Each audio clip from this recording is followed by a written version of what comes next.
Hey everyone, it's Amit. So in this video, what I want to talk about is where and how should you invest in the current stock market conditions to be able to navigate through it fairly successfully, okay? If you're watching the news medias lately, you're going to come across with a significant amount of confusion because you're going to hear about all of these disparate points of views, and the key underlying theme associated with all of this is they're basically all supposed to be incrementally polarizing such that you can get more eyeballs into those particular channels, okay? So let's just talk about what some of the things are that you're potentially hearing about in the news which can be overtly extreme, which is creating a significant amount of confusion. The first thing that you'll hear about is rising interest rates and rising inflation, and that bring a big issue in itself, and that would have a significant impact on the Nasdaq, which is resulting in outflows from the Nasdaq into value-related stocks such as the Dow. So that's the first thing that you're seeing and you're hearing a lot about from media-related sources. The second thing that you're hearing about is the Fed chair. The Fed chair basically being very optimistic in terms of the future state of the market and the economy, only for the stock market to go up on that day when the announcement is basically being made, only to crash precipitously the following day. Some days you'll hear about these bond experts, okay, these bond experts who consider themselves to be the smartest dudes in the room, and they'll basically be talking about how they can basically forecast their future or know what the future of the market is going to be. But the fact of the matter remains that most of these guys have been wrong in terms of predicting most prior bull cycles.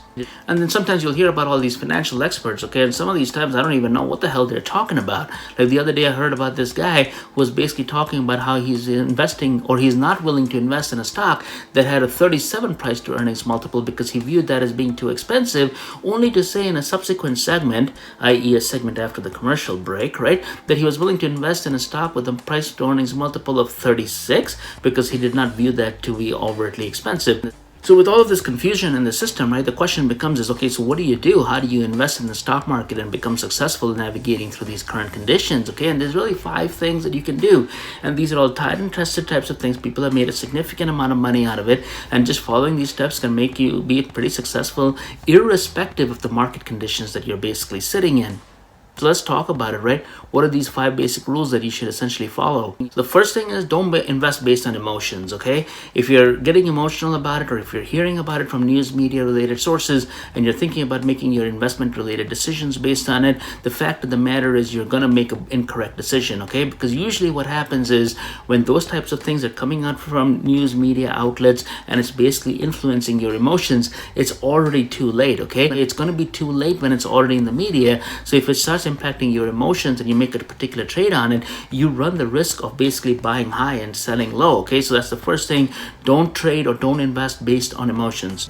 The second thing, pretty straightforward. You'll hear about this everywhere, okay? Invest for the long term, okay? If you're looking at the news right now, right, and you're hearing about what's happening with the Nasdaq, you would think, or you would walk out of this thinking that, hey man, this whole thing is absolutely burning, okay? I'm getting the heck out of the Nasdaq. But is that really all that you need to be worried about, right? If you look at the Nasdaq for the last 12 months, okay, so since the global health crisis started to where it is now, or even if you start looking at the Nasdaq's performance prior to that, and take the same theory and just put it to the Dow, or put it to the Nasdaq, or put it to the S&P, and what you're going to see is they've all had significant amount of upswings, since those older dates, okay? So is this whole thing that's happening right now, is it really all that big a deal? No, you've already generated a significant amount of returns. Just stay consistent, keep your eye on the long ball here, and you'll be absolutely fine. The third thing is valuations matter, okay? If you don't know how valuations work, or if you do not know how to value a particular stock, no big deal, okay? Just invest in something like the S&P 500.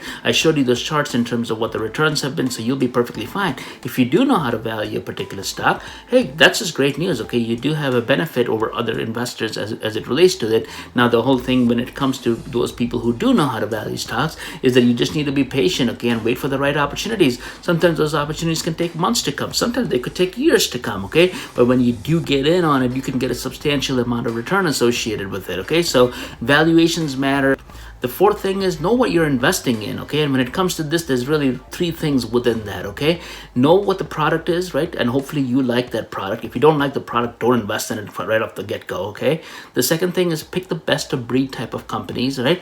The companies that make that product the best, right? And also look at companies that have a moat around it, okay? They have barriers to entry, because you don't want a bunch of companies getting into the same space and essentially knocking each other's on price, because that's kind of a silly thing to do. So you don't necessarily want to invest in any of those types of things either, okay? So know what it is that you're investing in. And then the last thing is basically very simple. Again, it goes back to the first thing, which is do not listen to what's happening in the news, okay? Don't be overtly concerned in terms of what is happening in the stock market on a day-to-day basis. If you worry about that, you're already going to be behind the 8 ball here. You're potentially already going to be investing based on emotions, and you're going to be in a world of hurt. If you're getting value from this video, definitely hit the like button, because that's going to be useful for the YouTube algorithm. Now, I know some people will pose the question, well, Amit, it's already in my head, okay? I've been watching a lot of news before this, and now I'm watching this video, and I'm very worried in terms of what's going to happen with the stock market, largely because of this whole inflation-related thing that I'm so concerned about, okay? And if that is your particular issue,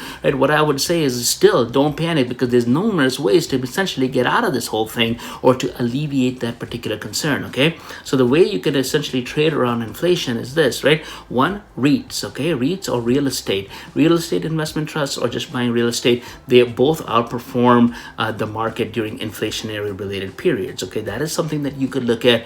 The other thing that you can look at is Treasury inflation protection securities. These are called TIPS in short, okay? And these are basically treasuries issued by the government for all intents and purposes, and they basically level up as the interest rates are essentially rising, or inflation is basically rising. So you can look at something such as that. Or the third way that you can navigate around this is something that we've talked about in other videos, such as like buying TBT, TBF, which are basically shorting treasuries. Or the fourth thing that you can do is the simplest of them all, just buy the stock market, okay? During prior periods of inflation, the stock market basically outdoes it significantly, okay? If you're worried about your dollar being like losing its value for all intents and purposes, the only way to outpace that value of the dollar potentially deteriorating due to inflation is by realizing a higher rate of return on the market relative to that rate of inflation. And as you can see from these charts, okay, the stock market significantly outperforms during inflationary periods. And if this is a complicated notion to gather, the easiest way to think about it is this: when you're in inflationary periods,